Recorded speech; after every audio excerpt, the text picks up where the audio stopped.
Hello guys, नमस्कार, good morning. देखिए अपने साहब के पास आए हैं। तो गाइज आप लोग को बताना चाहते हैं, आज बहुत लोग पूछ रहे हैं साहब का, आज आप लोग का परिचय कराते हैं। हमारे साथ साहब लगे रहते हैं, जुड़े रहते हैं।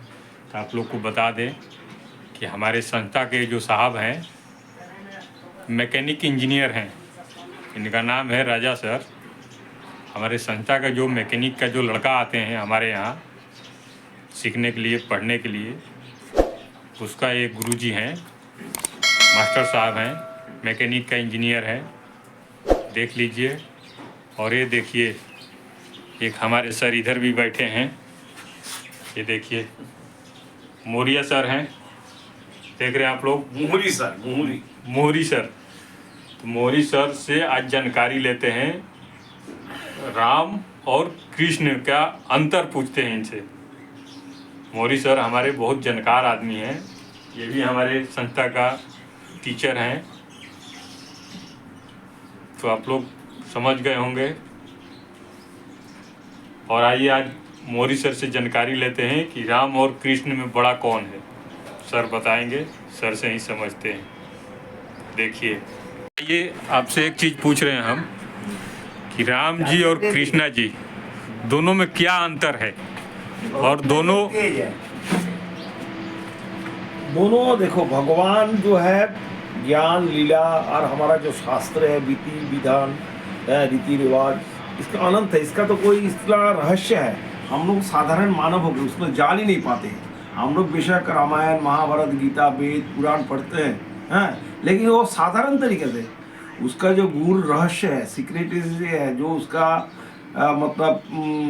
असली मतलब उसका लक्ष्य है, जो आपका ब्रह्म ज्ञान है, ये सब हम लोग प्राप्त करने के लिए कोशिश करते हैं। लेकिन ये इतना आसान नहीं है ब्रह्म ज्ञान प्राप्त करना। इसमें आदमी का सारा जिंदगी बीत जाता है, सारा जिंदगी में भी नहीं हो सकता है। वह शादी मुनि ऋषि लोग जिंदगी भर साधना करते हैं ब्रह्म ज्ञान के लिए, लेकिन जिंदगी बीत जाने के बावजूद भी इसको जानना बड़ा कठिन है, क्योंकि ये ब्रह्म ज्ञान श्रेष्ठ ज्ञान और सबसे ऊपरी ज्ञान है। इसका ऊपर ब्रह्म ज्ञान प्राप्त अगर किसी को हो गया तो दुनिया से मुक्ति हो गया, वो सीधा कहाँ चला जाएगा? विष्णु लोक में चला जाएगा, और उसका दोबारा जन्म नहीं होगा। और ऐसा जो हम लोग जो कर्म करते उसमें हम लोग का जो पुण्य अर्जन करते अच्छा कर्म से, उसमें हम लोग को प्राप्त होते हैं देवलोक। लेकिन देवलोक में अगर आप जाएंगे उसमें भी आप स्वर्ग सुख भोगेंगे, लेकिन फिर आपको दोबारा जन्म होगा। लेकिन विष्णु लोक में आप जाएंगे, जो आपका ब्रह्म ज्ञान प्राप्त है, उसका आपको दोबारा जन्म होगा नहीं, वो आपका अंतिम है। पितृलोक भी बोलते हैं उसको। और देवताओं का श्रेष्ठता ये तो अनंत है। सभी तो आदि शक्ति महामाया जो है उनसे सृष्टि है।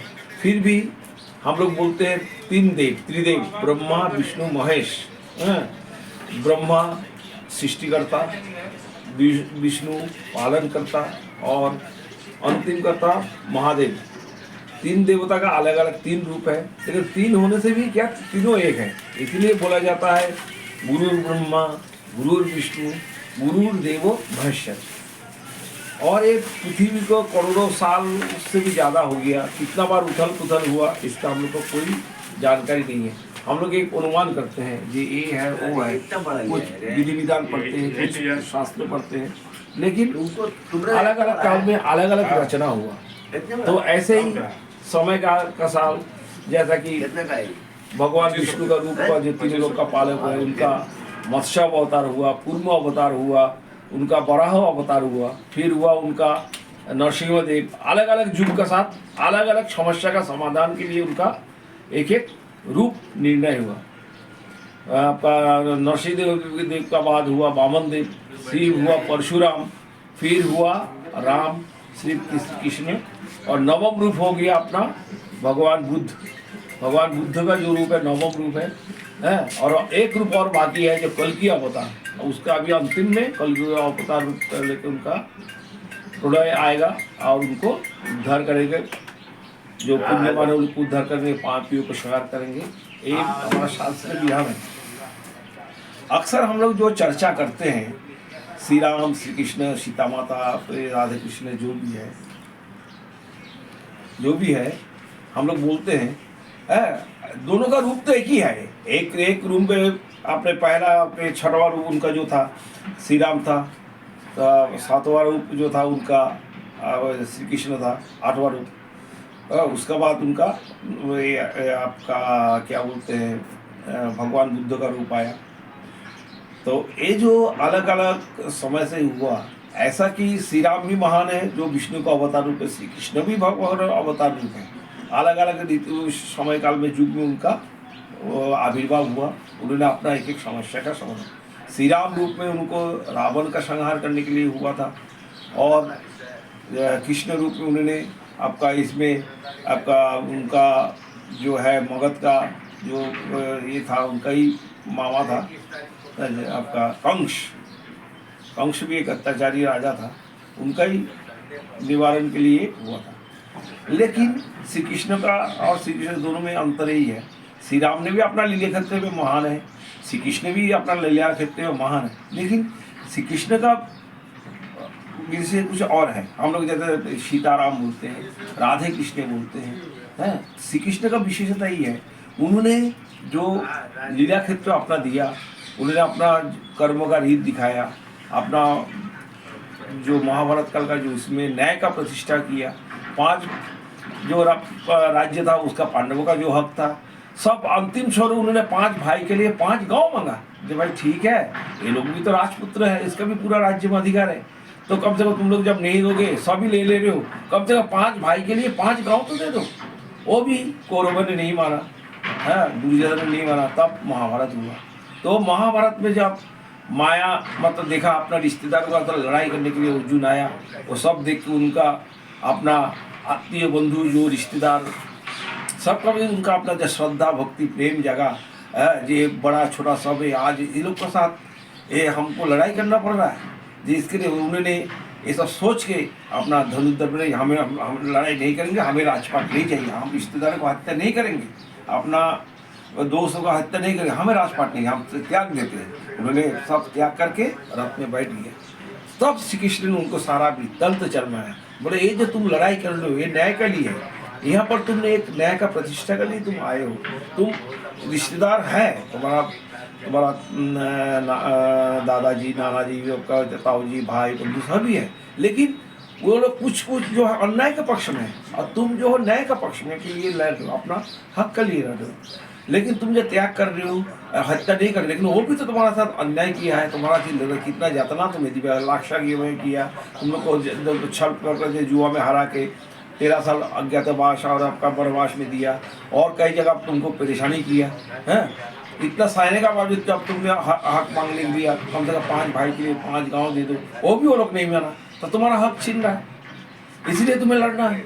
तब भी उनका माया नहीं काटा, सब ये नहीं किया, मोह त्यागने के लिए रिश्तेदार का बंधन में सब बड़ों का प्रति श्रद्धा यही करके तब उन्होंने श्री कृष्ण तब बोले था अपना जब विकाल विश्व रूप दिखाया, पूरा विश्व ब्रह्मांड का सृष्टि रचना संहार पूरा दिखाया, तब उनको ये सब पूरा विकाल रूप देखने का बाद गीता का ज्ञान दिया, सब कुछ बताने के बाद तब उसका अंदर जो आपका चेतना जागृत हुआ, तब वो समझ पाया ये विश्व ब्रह्मांड में जो कुछ है भगवान का जो लीला है उसमें हम तो साधारण एक रोल है, एक तो हमारा है क्या, सारा तो उन्हें नहीं करा रहा है, तो हम तो सिर्फ एक कठपुतली जैसा बोला जाए उसी के आधार पर हम एक काम कर रहे हैं। तो जो कुछ है जो विधि का विधान है वही होगा, मेरा इसमें कोई ये नहीं, सिर्फ मैं खाली एक मतलब रोल अदा करो, एक सामने चेहरा हूँ, लेकिन मेरा कुछ नहीं करने वाला विधि विधान और विधाता ही का सब कुछ कर रहा है। इसीलिए तब अर्जुन को जब चेतना हुआ तब वो अपना धनुर्वार लेकर फिर लड़ने के लिए तैयार हो श्री कृष्ण का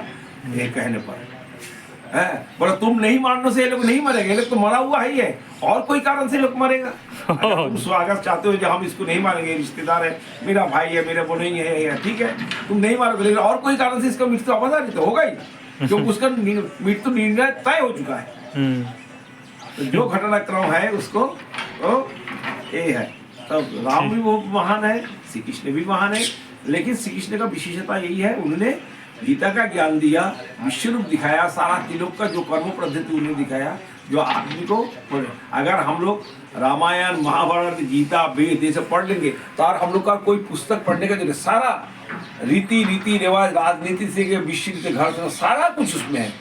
अब नया कोई पुस्तक पढ़ने, कोई डिग्री हासिल करने का जरूरत है। अगर इसको पढ़ के हम जो ज्ञान प्राप्त कर लेंगे वही श्रेष्ठ है।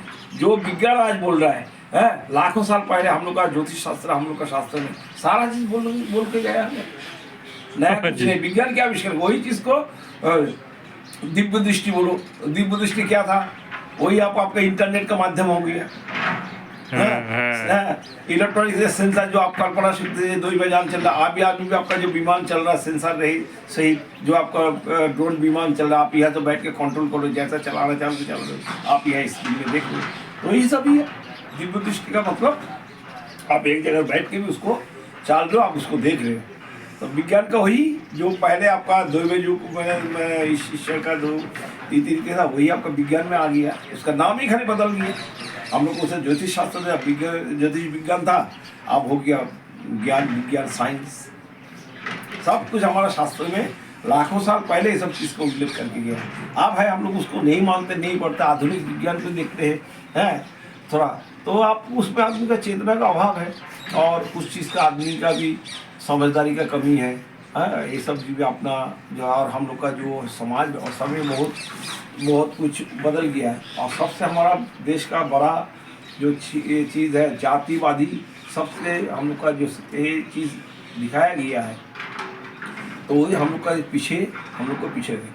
अब जैसे भगवान विष्णु का जो रूप है, उन्होंने 4 वर्णों सृष्टि किया है, कोई जाति नहीं। 4 वर्णों में क्या है, ब्राह्मण को सृष्टि किया मस्तक से, जिसका काम है धर्मशास्त्र प्रवचन, इसका भुजाओं की सृष्टि किया क्षत्रियों को, जिसका काम है रक्षा करना, देश चलाना, परिचालना करना। वह उधर से सृष्टि किया वैश्य जाति को, जिसका काम है बिजनेस, खेत किसानी ये करना। और जंगा से सृष्टि किया है आपका शुद्ध जाति को, है जिसका काम है सेवक के रूप में जो आपका कर्म काम करेगा। लेकिन ये चारों वर्ण उनका शरीर का अंश है। अगर हम चारों को, अगर हम अपना पैर को छोड़ के क्या हम चल सकते हैं? नहीं चल क्या पाएंगे। हम हमारा भुजा को छोड़ के हम चल सकते हैं? नहीं चल क्या पाएंगे। हम अपना पेट को छोड़ के चल सकते हैं? क्या हमारा माथा को, सर को छोड़ के हम चल नहीं? तो हम 4 वर्ण बताए गए, तो फिर हम इस समाज में अपना अपना कर्म करते। दुनिया में काम 2 प्रकार है, कुछ काम है साफ सुथरी काम और कुछ काम है गंदा, लेकिन करने वाला सभी कर रहे ना। क्या चमार का बना हुआ जूता ब्राह्मण नहीं पहन रहे? चमार का बना हुआ ढोल नगाड़ा खंजरी रफली क्या नहीं बज रहा है? बज रहा है। कुमार का बना हुआ आपका मटका घड़ा, दीपक सब जल रहा है ना, मंदिर में नहीं जल रहा है। झोला का बना हुआ आपका जो बुनकर का, जिसको आप लोग हम लोग बोलते समाज में, उसका कपड़ा बना हुआ क्या भगवान के नहीं चल रहा है? तो भेद क्यों? तुम क्यों बोल रहे नीचे जाती और निम्न स्तर है वो ये है, क्यों बोल रहे? जरूरत तो सबका है, सब भगवान के है। आज जो आपको श्राद्ध से पढ़ रहे हैं, आप डोम भी दाह संस्कार करते हैं, मरने के बाद उसी से आग लेते हैं। तो क्यों तो डोम से आग क्यों लेते हो भैया? वो दाह संस्कार करते आपका अपने से मितेश्वर को उद्धार कर दे रहा है और उसको आप बोल रहे नीचा है। वो मंदिर में नहीं आता। अरे बेशक उसका काम गंदा है, मंदिर में वो अगर साफ सुथरी होकर आएगा, मंदिर में नहीं आ सकता है, पूजा नहीं कर सकता है, सब कर सकता है, सबका वो भेदभाव भाई क्यों समाज में देते? समाज को यही बदलना है, समाज को यही जानना है, ये चेतना जागृत करें। अगर हम निम्न वर्गों का अगर छोड़ देंगे तो हमारा देश का कभी उन्नति नहीं होगा, क्योंकि काम वो लोग करके दे रहा है। तो नीचे में है जिसको हम शुद्ध बोले नीचे, वो लोग का सारा काम तो ही कर रहे हैं, अरेंजमेंट उसका है। बिल्कुल सही है सर। अगर हम नीचे में रखें उसको हम अपना साथ नहीं मिलाएंगे। अरे हम रिश्तेदारी करने के लिए नहीं बोल रहे हैं, लेकिन एक साथ बैठ के पूजा करते थे, एक साथ बैठ के खा सकते हैं। अरे वो अगर साफ सुथरी होकर आएगा, साफ होगा, तो उसको बैठने में क्या है मंदिर में? अब भाई हम नहीं बोलेंगे तुम उसका शादी ब्याह करो, रिश्ते दो, आप मत करो, अपना पसंद से चलो, है। लेकिन एक साथ बैठ के खाने में वो अगर साफ सुथरी होकर आएगा, एक साथ बैठ के खाने में क्या है, एक साथ रहने में, पूजा करने में क्या है? भाई पूजा हो रहा है तो भगवान को सबका अधिकार बराबर है, तो क्यों हम भेदभाव करें? हाँ जी, वो भी तो समाज को यही बदलना है, ये जानना है, इसके लिए आदमी को यही करना है। भाई अपना अपना काम का योग्यता से जो जिसका जो दाम है वो ले रहा है। वो अगर वो चमार है, चमार का काम कर रहा है। आप ऊंचा जैसे पूजा अर्चना, आप उसका आपके हिसाब से पैसा, जो शासक कर रहा है उसका अपने हिसाब से कर रहा है, जो शिक्षा कर रहा है खेत की जमीन बिक रही, वो अपने हिसाब से, लेकिन सबका अपना अपना कर्म के हिसाब से कर रहा है, तो उसमें भेद क्यों करें? जरूरत तो चारों का ही है। एक को छोड़ के तो एक चल नहीं सकता। आपका पैर का छोड़ के ज्यादा आपका शरीर कहीं जा सकता है क्या? नहीं जा सकता। लेकिन आपका पैर सबसे गंदा होता है, क्योंकि धूल मिट्टी कीचड़ ये इसमें स्पर्श होता है। बिल्कुल सही है सर। अब पैर आपको सारा दुनिया घुमा के ले जा रहा है। तो गंदा भी वही होता है ना। तो आप क्यों उसको भेद का पैर से भेद करोगे? नहीं, पैर गंदा तो काम कैसे कर रहे हैं? बहुत बहुत धन्यवाद, थैंक यू सर, आपसे बहुत बढ़िया जानकारी लिए आज हम। जानकारी सभी है, हमारा शास्त्र अगर हम लोग पढ़े